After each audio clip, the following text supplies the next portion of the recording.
a cooking school you mentioned, the French Culinary Institute. I heard it was a bit of a rough experience in parts, I would call it. It's not a rough experience in that. in a beautiful way. Yeah, it's exactly. It's not like I'm a victim of it. It's rough in that they intentionally make it rough. Mhm. So the school costs the same price as Harvard to go to. You show up. You have to. It's an 18-month program. You are allowed to drop out at any time. You don't get your money back. 25 people started. 6 people graduated. And the people who Wow. graduated, I graduated, but man, there were times where I'm like, I can't handle this. I mean, I would literally say to my friends, oh, I got to go to cooking school. I'm going to go get screamed at for the next 6 or 7 hours. Yeah. And I had this little French chef who was my nemesis. Does he still live in your head somewhere? He still lives in my head, exactly. He totally does. He's like 5'2" or something. And I remember him screaming so much at me that he's like the short guy, I'm 6'5".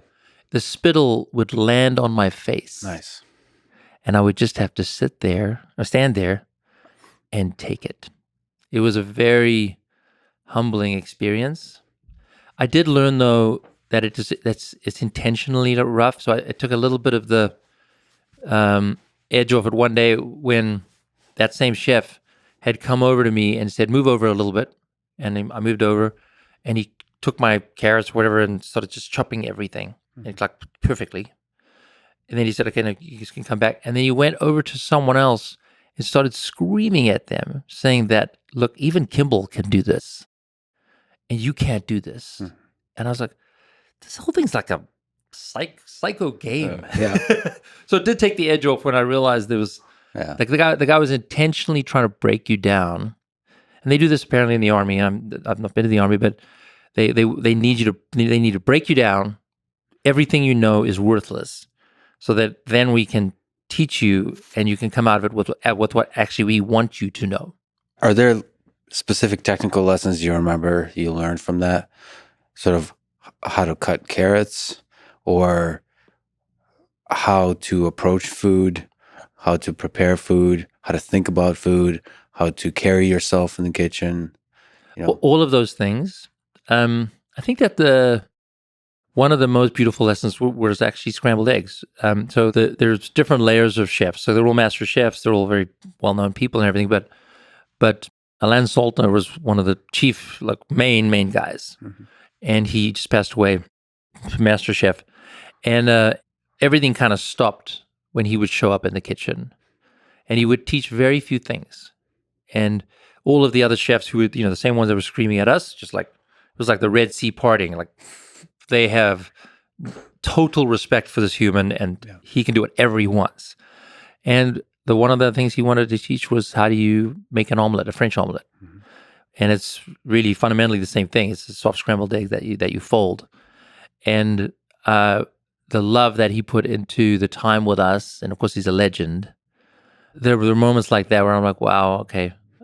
He also just like the other chefs didn't have any concern berating anyone. Mm-hmm. So he berated our master chefs. Nice. Saying, I don't trust these people to teach you how to make scrambled eggs. Mm-hmm. So I'm going to do it instead. Can you speak to that? Because, a lot of people hearing this would be like, scrambled eggs. Like, why do you need to be a master chef to really make scrambled eggs? Well, first of all, for me, and it's a learning journey forever. So I make scrambled eggs. I mean, I must have made it 10,000 times or more, or whatever. So it's like Jiro dreams of sushi, Kimbal dreams of scrambled eggs. Pretty much. Okay. So I will wake up and be held accountable by my kids to make scrambled eggs. Yes. So this happens every morning, and I know all the steps. Muscle memory level kind of steps, how much well I know it, and then I'll cook it, and it's very meditative for me because you have to focus. So most soft scrambled eggs recipes are 10-15 minutes to get them to that perfect softness. Mm-hmm. And the recipe that I got from Chef Alain was something that you do in 90 seconds. Mm-hmm. but it requires total focus. Like if you look up for a second, you're going to miss the perfect moment where you have to stop and get those eggs out of the pan because the eggs will keep cooking. And so it's this meditation, and it's sometimes you hit it like perfectly, but most times could have been a little softer, could have been a little firmer, could have been a little bit more salt, could have been a little more pepper. And so what's really fun about the morning is my kids are kind of into it. So they're sort of like, we critique the eggs Yeah. every morning.